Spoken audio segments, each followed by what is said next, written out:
Bonjour à vous, chers parents. Je m'appelle Véronique Girard et je suis l'enseignante en orthopédagogie de l'École apostolique de Chicoutimi.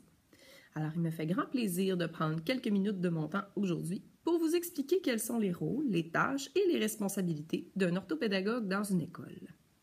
Alors, pour moi, le travail de l'orthopédagogue se sépare en 3 volets. Premièrement, le volet de la prévention. Deuxièmement, le volet du dépistage précoce et de l'intervention. Et troisièmement, le volet de l'accompagnement et du soutien. Alors, je vais vous expliquer davantage ces 3 volets pour que vous puissiez mieux comprendre mon travail. Alors, premièrement, le volet de la prévention. Mon objectif personnel dans ce volet est de déceler rapidement les petites difficultés des élèves afin qu'elles ne grossissent pas. Alors, c'est pour cette raison que dans mon horaire, j'ai une période par jour avec les premières années, ainsi qu'une période par jour avec les deuxièmes années. Alors, c'est très efficace. Je suis donc avec eux à tous les jours de la semaine et c'est ce qui me permet de suivre leur cheminement de très près.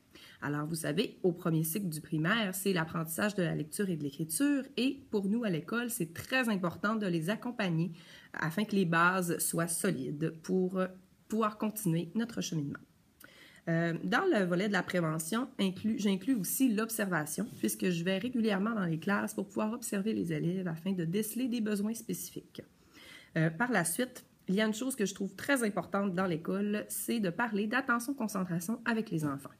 Vous savez, on leur dit souvent d'être attentifs et d'être concentrés, mais c'est rare qu'on prend le temps de leur expliquer qu'est-ce que c'est que l'attention-concentration. Alors, c'est pour cette raison que moi, dans mon horaire, j'ai placé des périodes dans lesquelles je vais en classe faire vivre des petites activités d'attention-concentration aux enfants, pendant lesquelles je peux leur donner des stratégies et des outils afin d'être meilleurs pour être attentifs et concentrés. C'est très efficace et très apprécié.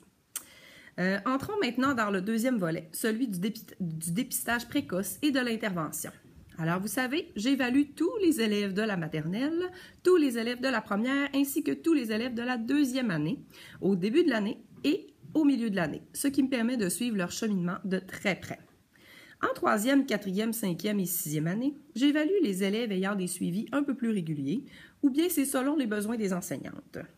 Suite à ces évaluations, je peux élaborer des interventions en petits groupes selon les besoins des enfants. Je peux aussi élaborer des interventions en classe. De manière générale, mes interventions en classe se situent en attention-concentration, en stratégie de lecture ou encore concernent les stratégies d'orthographe lexicale que les enfants adorent. Bien évidemment, je peux faire toutes sortes d'autres interventions dans les classes, mais encore une fois, c'est selon les besoins des enseignantes. Nous entrons maintenant dans le troisième et dernier volet de l'orthopédagogie, celui qui concerne l'accompagnement et le soutien. Mon objectif dans ce volet est de pouvoir donner les meilleurs conseils aux différents intervenants qui gravitent autour du cheminement de l'enfant.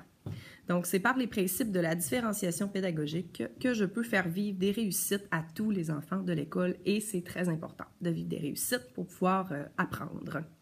Il y a aussi certains enfants qui ont besoin d'outils particuliers pour pouvoir apprendre, que ce soit des outils technologiques ou des outils physiques. Et c'est moi qui est également responsable de l'implantation de ces outils. J'accompagne également les enfants dans l'apprentissage de ces outils technologiques pour qu'ils puissent apprendre à bien s'en servir et que les outils puissent bien les aider en classe. Le dernier thème du volet de l'accompagnement et du soutien concerne vous, les parents. Alors, sachez qu'il y a une partie de mon rôle qui vous concerne personnellement. Ça fait partie de mon travail de vous informer, de répondre à vos questions, de vous soutenir afin de diminuer vos peurs, vos inquiétudes, de répondre à vos questions, bref. Alors, sachez que ce rôle-là est très important, qui vous appartient. Alors, ne vous gênez pas, vous pouvez entrer en communication avec moi à l'école par le biais du téléphone ou par les courriels et je réponds assez rapidement à vos demandes habituellement. Donc, je suis là pour vous. Utiliser le service comme bon vous semble.